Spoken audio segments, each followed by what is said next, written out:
There's a television program called Dragon's Den where entrepreneurs with a very bright idea are given 3 minutes to pitch their bright idea to some venture capitalists. And those venture capitalists decide which of the entrepreneurs they will invest in. So we identify questions, and then this morning groups formed, and each group should have somebody who will pitch the idea of your group. Each group has 3 minutes to sell their idea to 4 eminent people who will listen to the 3-minute pitch. They will then try and choose the best one. We've asked them to judge according to 4 criteria: attractiveness of the pitch to funders, creativity, mega program relevance, and potential for outcomes and impact.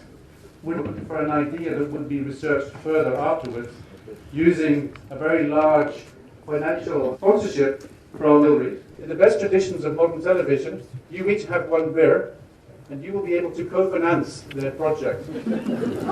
Okay? So at the end of it, we'll know which is the most popular pitch. So I think we start with our first pitch, which is climate change. Woo-hoo!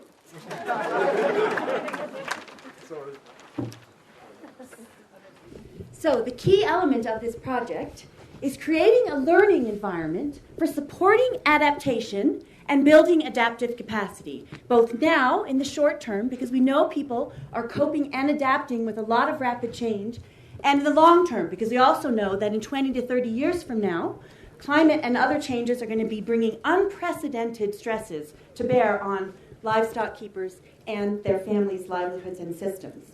Now, critical to the way we're going to work on this is building networks, bringing together ILRI with the missing links, these partners on the ground. So really capitalizing on opportunities we know are there that we haven't taken advantage of. So key to this is action research into adaptive capacity, both today and tomorrow, integrating these 3 knowledges, science, NGO, and community to really make a difference. Now, some of the tools that we will use is first, identifying hotspots of change, multiple types of change, economic, land use, as well as climate. And using this identification process as a way of engaging and communicating with our partners. Now we also, second part of this is we know that people are already adapting. There's unsupported adaptation going on at the community level. There's documented, planned interventions going on with NGOs and donors and research partners. But this knowledge is not being well documented, well followed up, and it's not getting to people who need it everywhere. The final key component is that it's all well and good to document the change that's happening now, but there's a lot of uncertainty about the change that will happen in the future. And our tool for that is building scenarios and doing learning experiments, again, with these partners on the ground.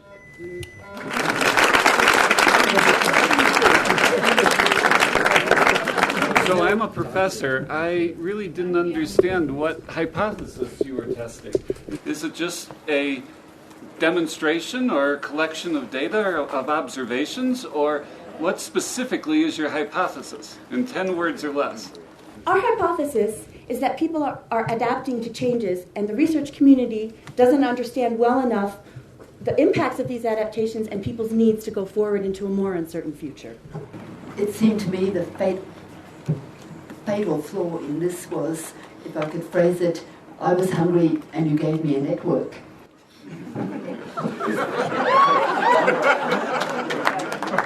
Solutions actually are about a network of knowledge. I mean, solutions is just networking knowledge, and knowledge then translated into actions. That's why we say it's about a program that's about research into use and about short-term and long-term gains. I work for the University of Wagga Wagga, and we're always talking about learning networks and adaptation learning. And at Sheep Tech, we're trying to target a mere 38,000 farmers, and we're spending $150 million doing it. How much money do you need to execute your project? $10 million over 5 years, because we're going to do a lot of leveraging through partners on the ground, such as the gentleman I met at lunch, Mr. Collins, who comes from Save the Children and actually has lots of projects that he's dying for us to work with him on, and that value that we can add is helping them to document the scientific rigor behind their practice on the ground. We have $1.2 billion hidden in our gene banks at ILRI. There was a paper a few years ago by Mr. Hamway, and he suggested that planting plant species in rangelands which reflect more light might have a very positive cooling effect on the Earth. He suggested that it has an effect on the albedo, which is the reflection of light by the Earth's surface. Snow is having an albedo of 90%, black rocks of 5%, and dry grass something like 25 or 30%. Now, if we could increase the albedo of all the rangelands around the world by 4%, as was suggested by Mr. Hamway, over 5% or 35% of the land surface, that would increase the light which is leaving the Earth system by 1 watt per square meter. That's about 60% of all the CO2 effects of people since 1700, and that has a value of $1 trillion. What would be the benefits of this?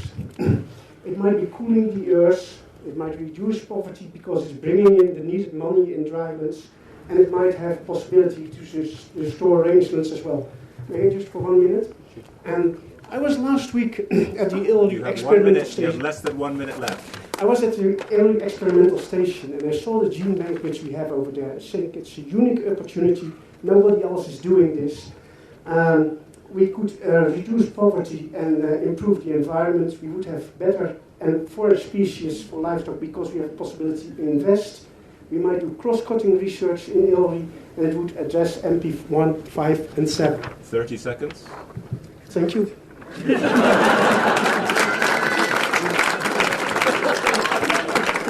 $1.2 trillion gene bank value. That's the sort of investment we are looking to match as my bank. Can you just give me proof of what you're saying you own and you hold before I go ahead? Is this yours? I think there's a latent value in the Illy gene bank because we have a lot of species which have been characterized for the nutritive value and the morphology, but we have never characterized it for the environmental benefits and this albedo effect. So I think there's really an opportunity to look into that and to see whether there's a potential to manage lands and increase albedo. Now, I'm a farmer, actually, and I would be more interested in making a selection based on grain yield or on water use efficiency instead of albedo. Why would I possibly want to make a decision for purchasing forage crops based on albedo? I understand, but if you bring in money from climate credits, you could possibly make more money there than from farming, and that's something to be found out. There has been suggestions that in agriculture also we should look for crops which reflect more light, and I'm a bit ambivalent about it because there might be a trade-off with the productivity of the crops. Well, I'm totally confused. I'm not quite sure what you want your money for. Are you suggesting that you're going to characterize your gene bank for albedo? And who are you going to tell about this, and who are you going to sell it to?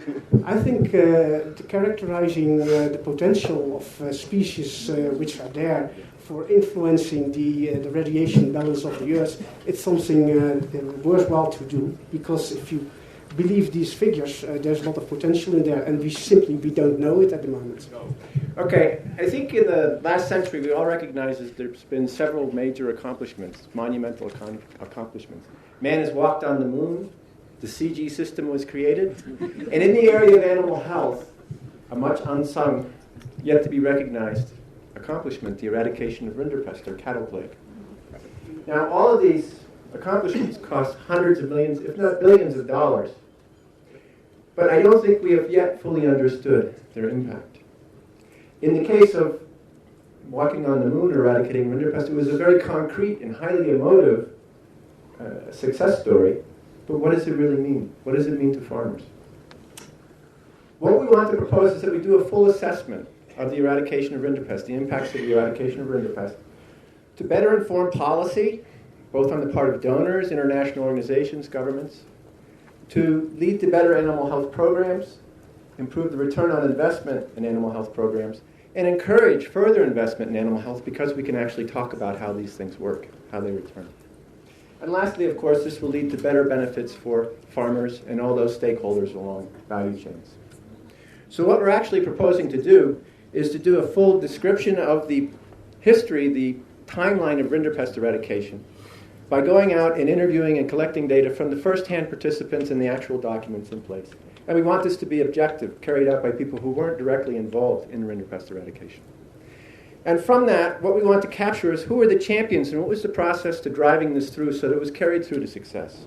But we also want to understand what were their hopes and fears about impacts. How is this going to affect incomes? How is this going to affect trade? 1 minute remaining. Okay. And identify indicators as well as possible confounders. Then with this information, we want to look at the before and after situation for the indicators. And we want to see how those evolved in relation to the process of the eradication, how the strategies changed. Now, the outputs from this process, well, first of all, for the $10,000, what you'll get is a fully costed, fully described proposal. But we want to come out with our homework, which is rigorously reviewed scientific peer-reviewed papers. We also want to come out with more accessible information for the general scientific community, books and so forth. And lastly, media messages. Very important that these messages get out. And we hope to produce actually a docudrama, the proceeds from which will repay the $10,000 and fund the future eradication of PPR.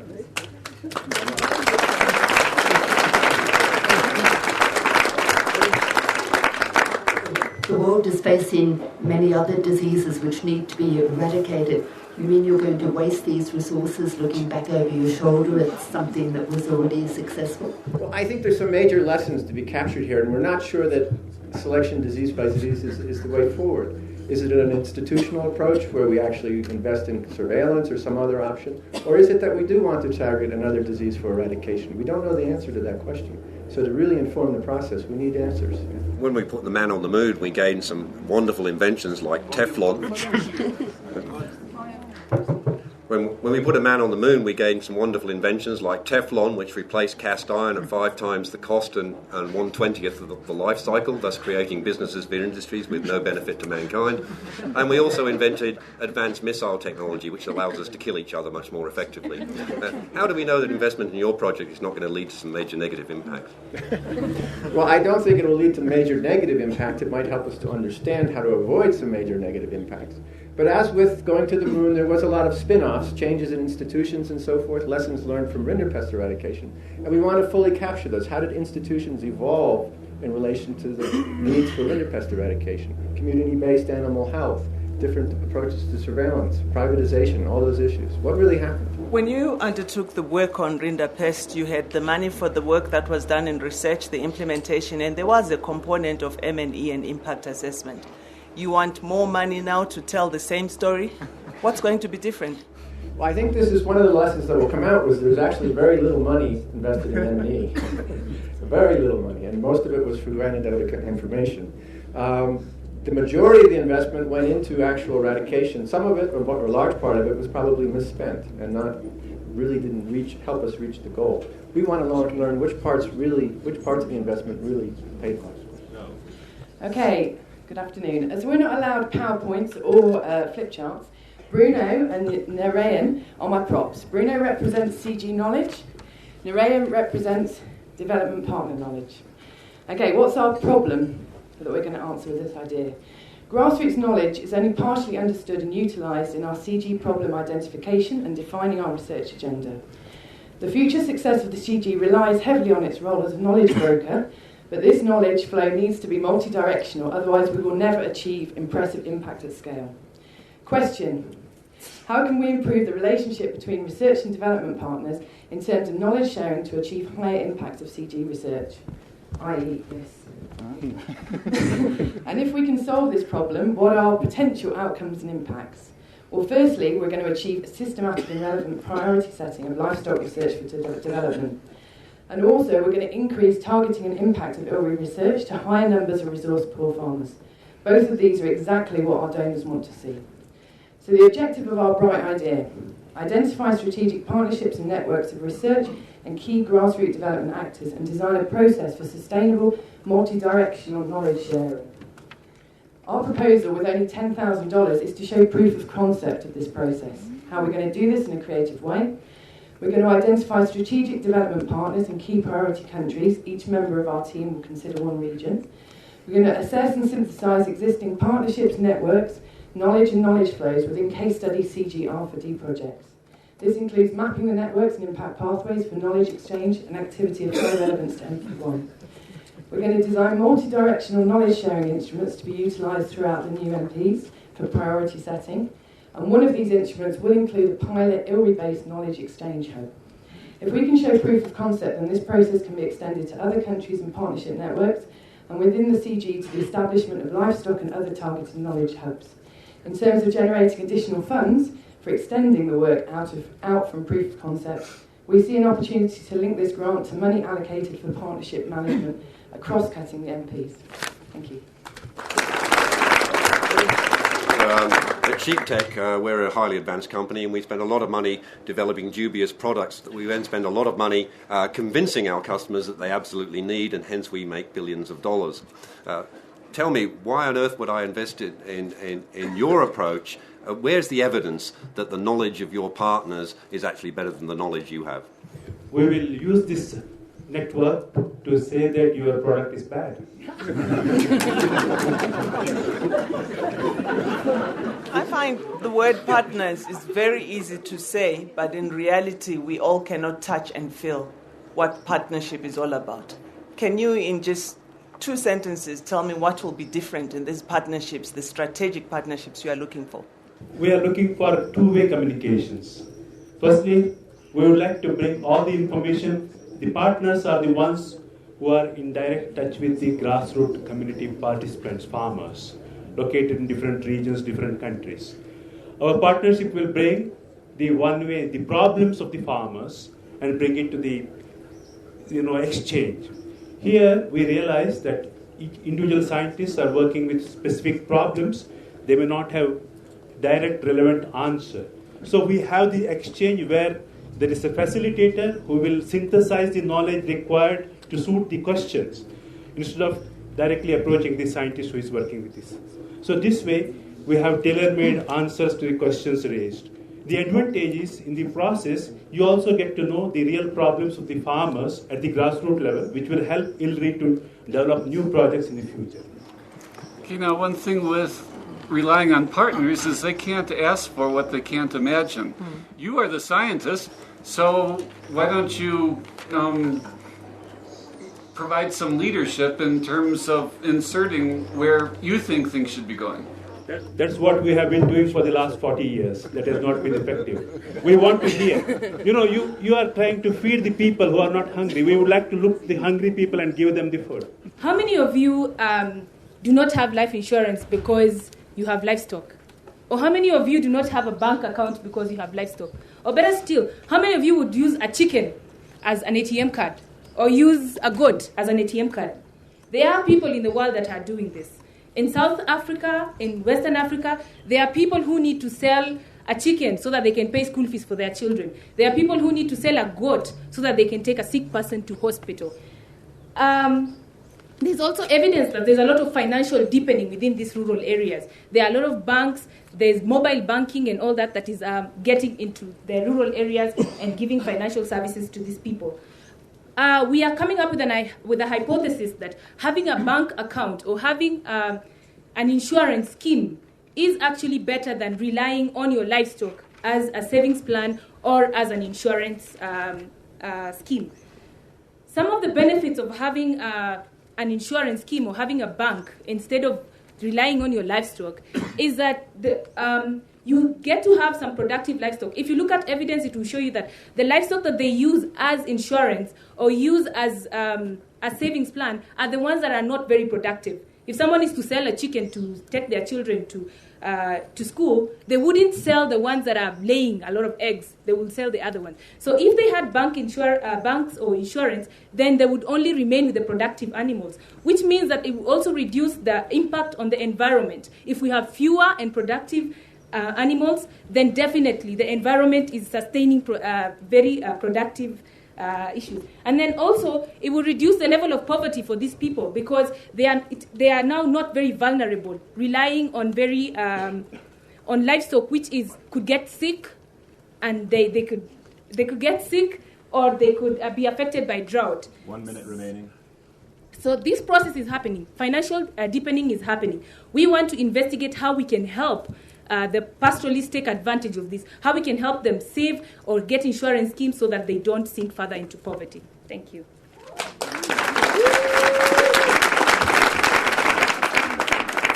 So you're advocating that pastoralists should rely on the integrity of the central bank instead of their own livestock. And by the way, the livestock will pay a better insurance rate or interest rate than most banks. There are cases where the livestock is more productive than putting it in the bank, but there are also lots of cases where it's not, especially when you consider the full cost of keeping animals, including the labor and the potential risks. You're unlikely to get a disease from your ATM machine, though I was thinking I might be getting one from this purr here. But when you look at the full cost, there are studies that show that, in fact, the returns to keeping livestock as a savings or as an insurance are not necessarily positive. It's just the only alternative people have. So it's not that we'd want to replace all livestock with savings, but there are people, and there are livestock whose sole purpose or whose major purpose is a non-productive one in that sense. And wouldn't it be better if you could transfer the value of all of that off the hoof and into the bank, where it could contribute to economic growth through, that can be relayed to other people. So you're contributing, you're helping the environment, you're reducing vulnerability, and you're contributing to economic growth and GDP. Let's get to the fundamentals here. People in the village keep their money under the mattress because they do not trust the banking system. And maybe they've been vilified. There's evidence now that things can go wrong. Isn't this another gimmick that will steal money from the people? Do you keep your money under the mattress? Do we? I mean, the banks work for some people. But a big part of the research here would be first to understand why people are resistant to first to look at cases where the financial sector actually has expanded, and what do we find? Do we actually see that people are reducing livestock keeping for those precautionary savings purposes, or don't we?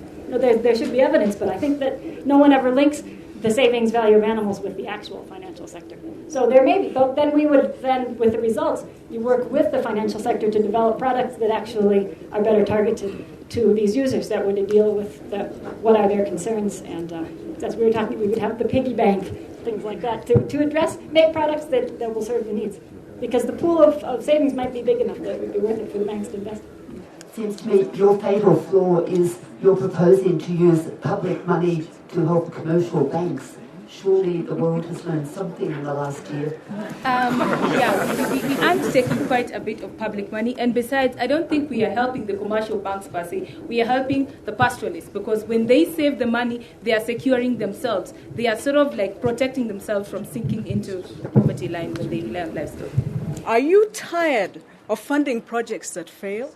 That fail to deliver a future for the developing world's children?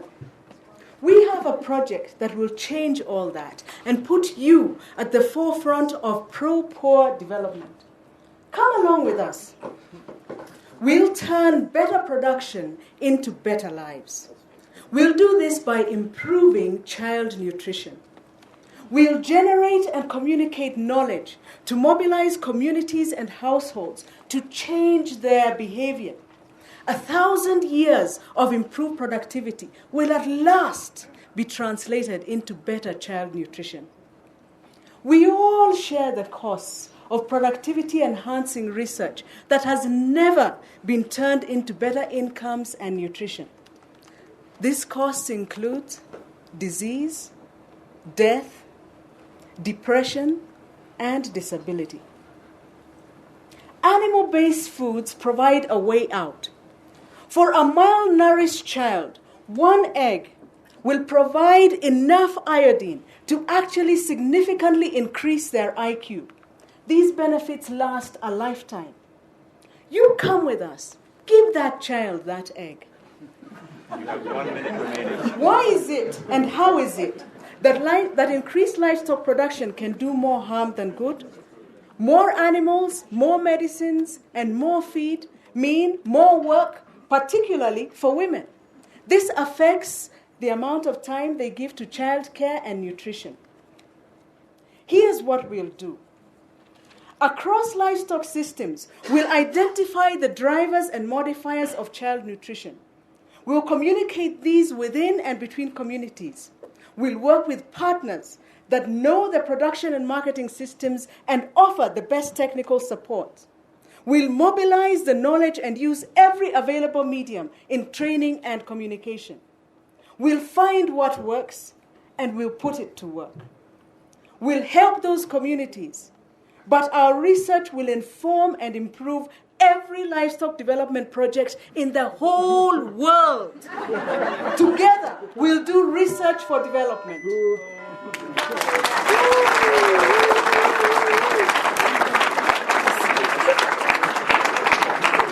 ILRI's been in business for coming up to nearly 30 years from its founder institutions. The universities and the research centres around the world that contributed to that founding have been in business for nearly 100 years. What is it that we haven't learned? We haven't actually really learned how we can make sure that increased production and livestock production and increased income from livestock will translate into better child nutrition or human nutrition at all. We actually don't know if increased production will actually mean more sale of those livestock products and therefore less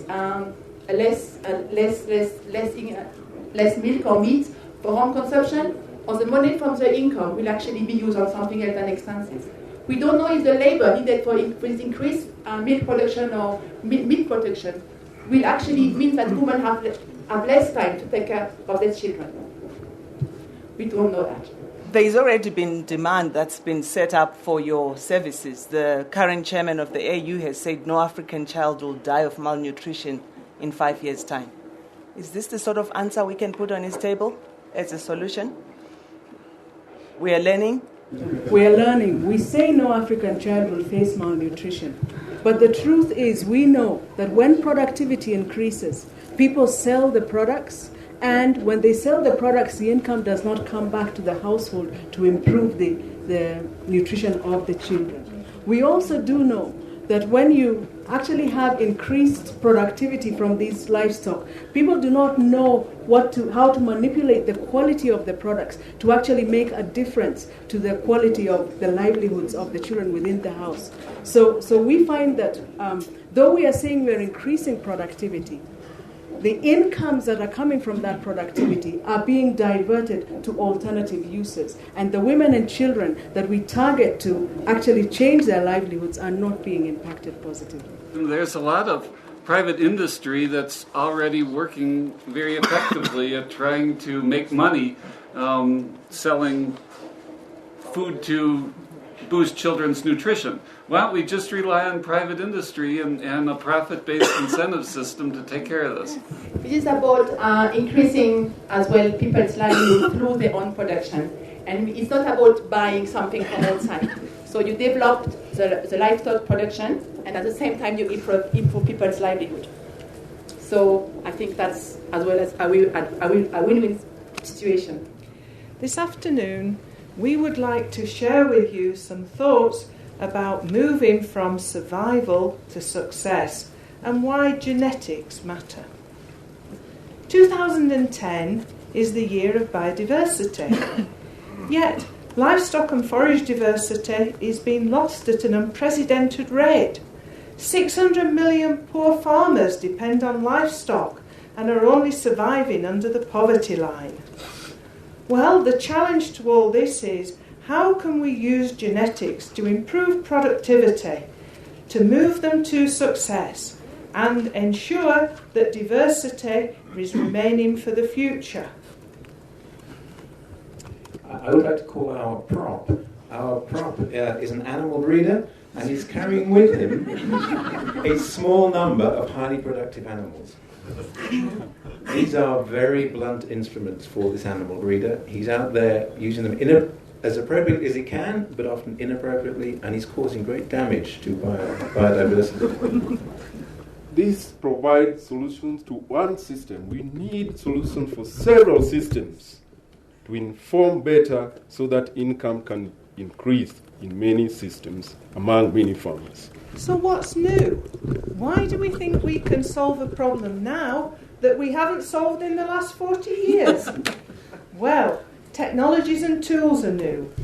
We can now use the new genomic and ICT tools to better understand functional diversity in systems And also, it's going to allow us to work outside traditional species boundaries.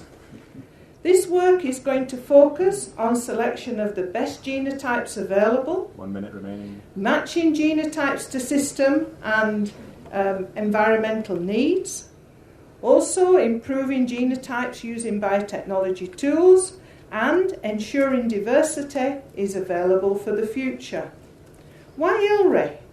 Well, we think that productivity is going to be very important for moving people from survival to success, and this fits with the CG Consortium goals.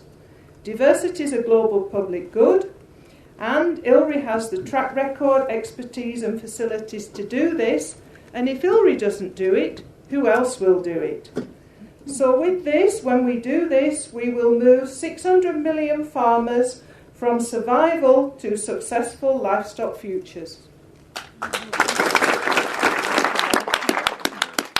My Canadian friend Howard Elliott gave me a great phrase, which he said was déjà vu. And if you get the point, what's new about this? I've heard it all before. We've dreamt about this for 250 years. Now we can do it. Now we have the tools to do it. The cow you're holding there actually looks sort of sick, which is what I've seen many improved breeds looking like under poor management in pastoral areas. Isn't management the weak link, and why are we focusing on genetics? Management is only a part of the solution. You need to work on the building blocks. Can you get milk, meat out of management? Well, that's an interesting response. But of course, the fatal flaw is, can you get meat or milk out of a gene? Well, you don't have cows without genes. One person, please, from each of the groups. One of the pitchers to please come up here. We need the dragons to leave us, whichever direction you would like. With the ultimate venture capitalist, investor. Can you do that in about a minute or so? Please think who you want to vote for and put your beer in one of those baskets. You guys have to. What do you do with the beer? 100. That was just their influencing. So I guess the question is, do we feel they put enough down there to actually... I wasn't convinced there was a bankable project there. That was my thing. So do we want to put some conditions on it, or do we just want to kill it, or what? Well, of the bankable projects, number 2... 2 was the bankable project. Was a bankable project for CG impact, to raise the intangible value to the CG name. I agree. That was the only one I saw out of all the others. Okay, I'd go with that. Which number 2? Which number 2? Pardon? Which number 2? The render pest. The render pest one. You said it was a blast to the past, basically. Well, that's what we thought it was a very low impact, very unintangible. It was kind of So then the question would be, can he, building on those lessons, provide a forward-looking? Well, exactly. Because I think it was the question exactly. We thought we're investment bankers. We're looking to the future, and this was all about the past. And the link between what they'd learned from the past to the future was just to me the future value with the ball would be the intangible.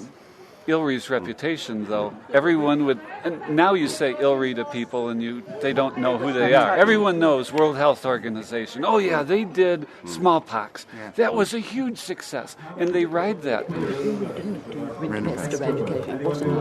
Well, how about we go and say, I mean, I'd be happy to rank those 2 sort of joint number 1 for different reasons, and say that our investment banker is not yet convinced which one he should fund in. So there's going to be an off session round that they have an opportunity to compete. Okay. They're going to want to see some money awarded.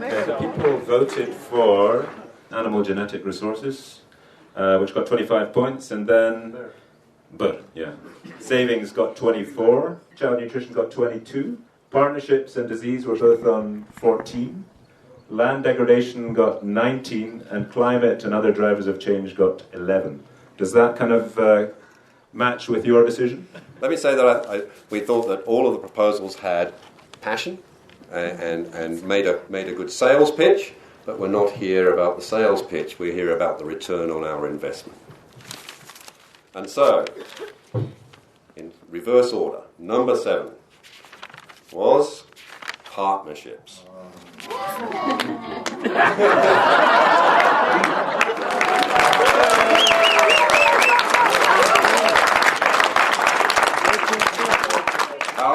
Our feedback for partnerships was not that there wasn't a lack of passion, not that partnerships are not important, but we didn't feel that they'd given the investment reason why we needed more networks, more research into partnerships, and how that was going to deliver high value for the institution. In next ranking, number 6. Number 6 was climate change.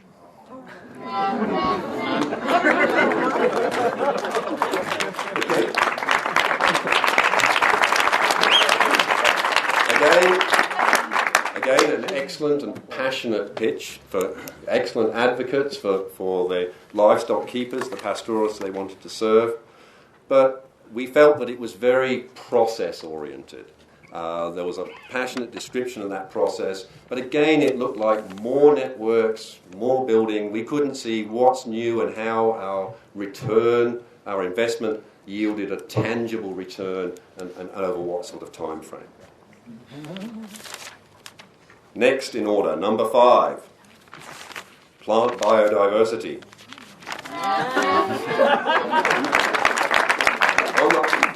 On the possibly positive side, an excellent pitch, $1.2 trillion worth of value in the gene bank.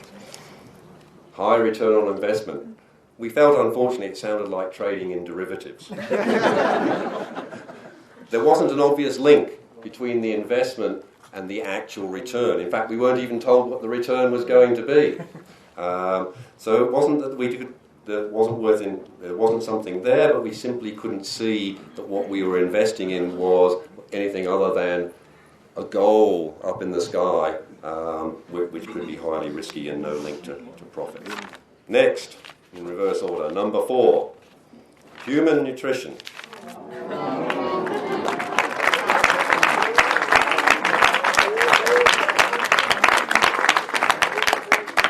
Again, a good passionate pitch, good sales pitch, but again we were looking at the return on investment.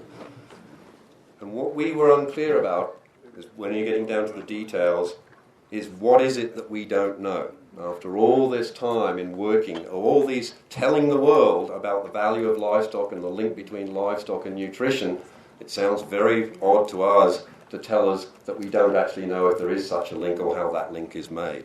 So there's more work to be done there if you want a high investment. Next, number 3, insurance.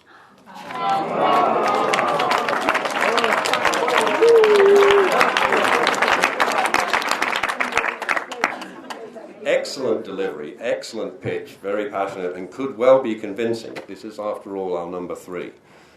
Getting close to the mark here. But we had concerns about whether or not public money linking to banking, private sector was the right way to go. We weren't clear if that was involved or not. And given all the issues around banking and given insurance and all the issues around distrust of money, was there a possible risk to our reputation of getting heavily involved in this? And again, the scale of return on investment we didn't feel was clearly pitched to us. So close, but no goldfish. Okay, so we have 2 pitches left now. Let's start, first of all, with disease. This one, again, we felt that the team made a cogent argument about lessons that could be learned from past experience. There was some connection to the future, which is why we liked it. We could see possible benefits, potential benefits to us as investors, ILRI as investors, in terms of intangibles, in terms of knowledge, of reputation of the Institute. The link to financial returns long term was not clear, and we did feel that this was a project that put too much emphasis on looking backwards without telling us where the future was going. And we are investors, we're looking to the future, not to the past. So we saw some strong positives, but some questions in our mind. The other pitch, animal genetic resources. Again, a passionate pitch, and a clear articulation about what was new. The question was put. We've heard about this before, why now? And very clearly a passionate pitch and a clear pitch about new technologies and how they would allow things to be done differently. But again, we had some difficulty seeing the connection between our investment and what that return would be and how it would be delivered. There was an element of déjà vu in this proposal. And perhaps a little bit of thinking to be done about, we were disturbed, for example, that if you were going to invest in this space that you could expect to get returns by treating genetics in isolation of everything else that was going on. So some strong positives, but also some questions to be asked. So, Dragon's chairman, please announce your decision. The decision is we couldn't choose between the two because neither proposal crossed the final hurdle of convincing us that a $10,000 investment would lead through a defined pathway to a return on investment. So, John Richard Branson McDermott, our investment banker, and the team have decided there should be a runoff. What's the question they need to answer? Specifically, how will you use your $10,000 to generate new knowledge or a proposal that will deliver a high return to this institute, this investment bank who is investing in your innovation? And we were deeply shocked that you had got the impression that we were thinking of genetics in isolation. Absolutely everything we were talking about was integrating genetics and environment and farming systems in particular. It's all about how poor we are currently at matching genotype with environment.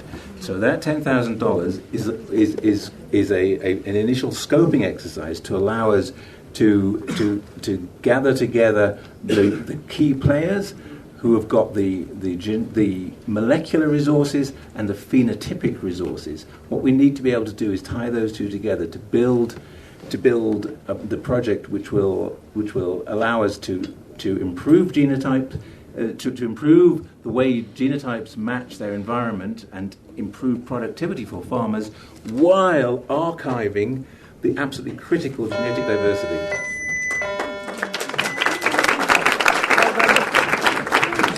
The $10,000 would be used to fully frame the proposal and understand all the nuances and make sure that we have a good design. That's essentially what we'll get for $10,000. But what I want to point out is that this is a relatively low-cost proposal overall, probably $500,000 to $1 million, to do a very full and complete job.